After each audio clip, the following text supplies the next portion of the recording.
Bon dia.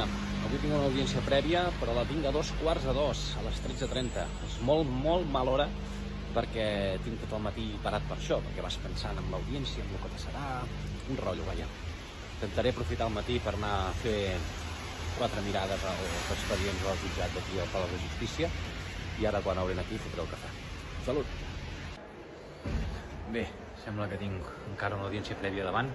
He vist que la jutge té bastants judicis, n'ha fet 5 o 6 ja, i el nostre és l'últim. Per tant, segurament no estarà de gaire bon humor.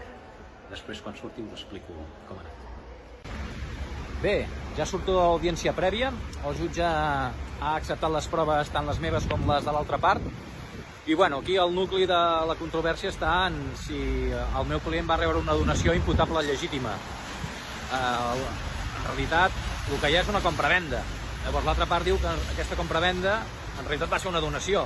Doncs, llavors, per què no impugnes la compravenda? Per què no demanes la nul·litat de la compravenda? No ho sé. A veure què diu el jutge. Hòstia, m'estic mullant molt. Salut!